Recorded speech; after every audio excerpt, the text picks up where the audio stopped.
E aí, tudo pronto para a gente mergulhar nos limites trigonométricos? Sabe, alguns deles são bem diretos, fáceis de resolver. Mas outros, esses outros escondem um desafio e tanto, um verdadeiro quebra-cabeça. Mas pode ficar com tranquilidade, porque a ideia aqui é justamente descomplicar esse mistério, passo a passo. Vamos nessa? Beleza, vamos direto ao ponto que confunde muita gente. Quem estuda cálculo em algum momento já deu de cara com isso aqui. Uma conta que resulta em zero dividido por zero. E aí fica a pergunta, né? O que isso significa? É zero? É um? É indefinido? Pois é, essa é a grande chave do problema que a gente vai desvendar hoje. Bom, para começar, vamos pelo caminho mais simples, porque felizmente em muitos casos calcular um limite é bem mais fácil do que parece. É o que a gente chama de substituição direta. A regra de ouro é basicamente a seguinte: se a função é contínua naquele ponto que a gente está analisando, e olha, as funções trigonométricas como seno e cosseno costumam ser, então é só pegar o valor para onde o x está tendendo e jogar direto na função. Simples assim. E para ver como isso funciona na prática, dá uma olhada nesse exemplo aqui. Como as funções seno e cosseno são contínuas, não tem mistério. A gente simplesmente substitui o x por π sobre 3, faz as continhas e pronto, chegamos num resultado limpo, bem definido. Moleza, né? Ok, mas a gente sabe que nem tudo são flores, né? Chegou a hora de encarar o cenário onde a substituição direta simplesmente não funciona. Ela nos leva para um beco sem saída. E aqui está ele, a estrela do nosso show de hoje. Esse é, sem dúvida, um dos limites mais famosos do cálculo. E se a gente tentar aquela abordagem direta, de substituir o valor, as coisas ficam, digamos, bem interessantes. E tá aí, zero sobre zero. Como a gente viu lá no começo, isso não é uma resposta final. Na matemática, isso tem um nome: forma indeterminada. É como um sinal de alerta piscando, dizendo: opa, precisamos de outra estratégia, de uma ferramenta mais poderosa para resolver isso. E a boa notícia é que essa ferramenta existe. Tem um conceito-chave, uma carta na manga que a matemática nos deu justamente para resolver esse tipo de problema. Pois é, essa é a hora da virada no jogo. Para esse nó do zero sobre zero, existe uma chave, uma solução, que é, na verdade, surpreendentemente elegante. E aqui está ela, o limite trigonométrico fundamental.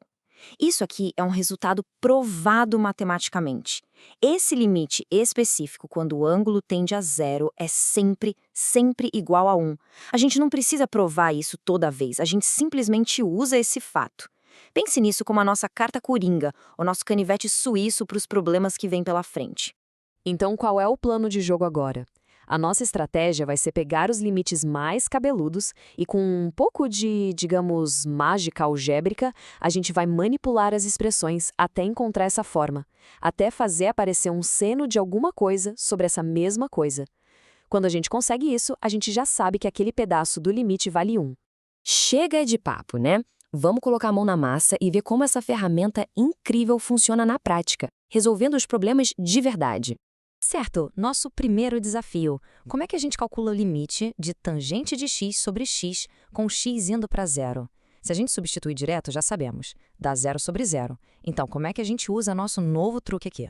A resolução é genial, olha só. Primeiro passo, a gente lembra que tangente de x é a mesma coisa que seno de x sobre cosseno de x. Aí vem o pulo do gato. A gente reorganiza essa fração. E olha quem apareceu! O nosso famoso seno de x sobre x. A gente já sabe que essa parte vai para 1. E o que sobrou? 1 sobre cosseno de x. Com o x indo para zero, cosseno de zero é 1. Então fica 1 vezes 1, que dá 1. Resolvido. Certo, vamos subir um pouco o nível de dificuldade. E esse caso aqui? Limite de 1 menos cosseno de x, tudo isso sobre x ao quadrado. Esse parece bem mais intimidador, né? A pergunta é: onde é que o nosso seno de x sobre x está escondido aí dentro? Bom, aqui a gente precisa de um truque de álgebra um pouco mais avançado. A grande sacada é multiplicar em cima e embaixo pelo conjugado, que é o 1 mais cosseno de x. Fazendo isso, o numerador vira 1 menos cosseno ao quadrado de x. E quem a gente lembra que é isso? Exato, seno ao quadrado de x. E, de repente, a nossa fórmula fundamental aparece, só que elevada ao quadrado. Então, a gente consegue separar um seno de x sobre x ao quadrado, que vai para 1, o que sobra da conta dá 1 sobre 2. Resultado final, meio. Fantástico, né? Agora, um caso que aparece o tempo todo. O que a gente faz quando tem uma constante, um número, multiplicando x lá dentro do seno. O nosso limite fundamental precisa que o que está dentro do seno seja igualzinho ao que está no denominador. E aqui a gente tem 5x em cima e só x embaixo. Não bate. Pelo menos não ainda. A solução para isso é muito, muito esperta. A gente basicamente força a expressão a ficar do jeito que a gente quer. Como? Multiplicando e dividindo tudo por 5. Isso não altera o resultado, claro. Mas olha a mágica. Agora a gente pode agrupar os termos e deixar a expressão como 5 que multiplica seno de 5x sobre 5x. E olha só, essa parte do seno de 5x sobre 5x é exatamente o nosso limite fundamental. Então ela vale 1. E quem sobrou do lado de fora? O 5. Logo, a resposta é 5. Ufa! A gente viu a teoria, a ferramenta principal e passamos por vários exemplos práticos. Agora, vamos juntar tudo isso num plano de ação, numa estratégia final para ninguém mais errar. Pensa nisso como um passo a passo, um guia definitivo.